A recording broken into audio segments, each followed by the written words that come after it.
નમસ્કાર દર્શક મિત્રો, હું જપન શાહ, કાનમ એક્સપ્રેસ ન્યૂઝમાં આપનું સ્વાગત છે। જોઈએ આજના મુખ્ય અને મહત્વના સમાચાર। ગુજરાતના કાશી ગણાતા ચાંદોદમાં અધિક જેઠ માસના અંતિમ દિવસે શ્રદ્ધાળુઓનું ઘોડાપૂર, નર્મદા સ્નાન, દાન અને પિતૃતર્પણનો અનેરો મહિમા।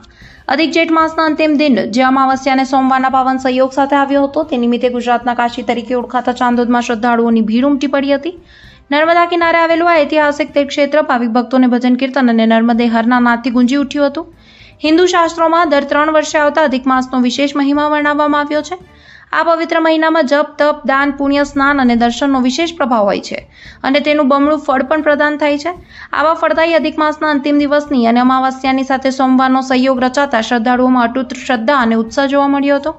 પાવન નર્મદા નદીના કિનારે વહેલી સવારથી શ્રદ્ધાળુઓની ભીડ જોવા મળી હતી। મોટી સંખ્યામાં શ્રદ્ધાળુઓએ નર્મદા સ્નાન કરી પુણ્ય કમાયા હતા। સ્નાન વિધિ બાદ ભક્તોએ ચાંદોદના પ્રખ્યાત મંદિરોમાં દર્શન કરીને આશીર્વાદ લીધા હતા।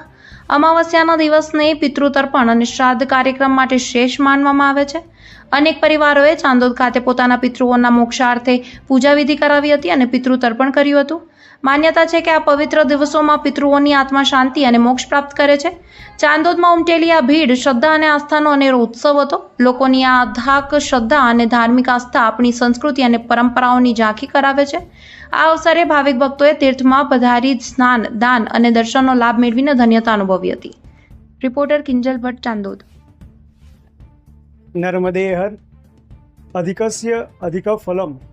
આપણા શાસ્ત્રમાં દર 3 વર્ષના અંતે અધિક માસ બતાવેલો છે અને અધિક માસને પુરુષોત્તમ માસ પણ કહેવામાં આવે છે। આ માસમાં જપ, તપ, દાન, પુણ્ય અને સ્નાનનું વિશેષ મહત્ત્વ બતાવેલું છે કે ભારત વર્ષમાં દરેક પવિત્ર નદીઓમાં ભારત વર્ષના નાગરિકો સ્નાન કરીને ધન્યતા અનુભવે છે। આપણા ગુજરાતના દક્ષિણ પ્રયાગ તીર્થ તરીકે જાણીતા ચાનોદની અંદર પણ ગુજરાતભરમાંથી વિવિધ ભાવિક ભક્તોએ સ્નાન કરી તીર્થના દર્શન કરીને ધન્યતા અનુભવી છે। આજરોજ સોમવતી અમાવસ્યાના દિવસે ગુજરાતભરમાંથી ભાવિક ભક્તોનો મહાસાગર ઉમટી પડ્યો છે અને આજના દિવસે સ્નાન તથા તીર્થ દર્શન કરી તેમજ પિતૃઓનું પણ કર્મ કરી પોતાના પિતૃઓના આત્માને શાંતિ, સદગતિ અને મોક્ષ આપે તે માટે પણ વિવિધ તર્પણ અને શ્રાદ્ધને પૂજા વિધિ અર્પણ કરેલી છે। આ સોમવતી અમાવસ્યાના દિવસે સ્નાન કરી અને મહાદેવજીને જલ અર્પણ કરી વિશેષ ફળની પ્રાપ્તિ થાય છે અને ચાનોદના જે મુખ્ય તીર્થ છે જેવા કે શેષનારાયણ મંદિર, કાશી વિશ્વનાથ મંદિર, કપિલેશ્વર મંદિર અને ઋણમુક્તેશ્વર મહાદેવના દર્શન કરવાથી પણ વિશેષ ફળની પ્રાપ્તિ થાય છે।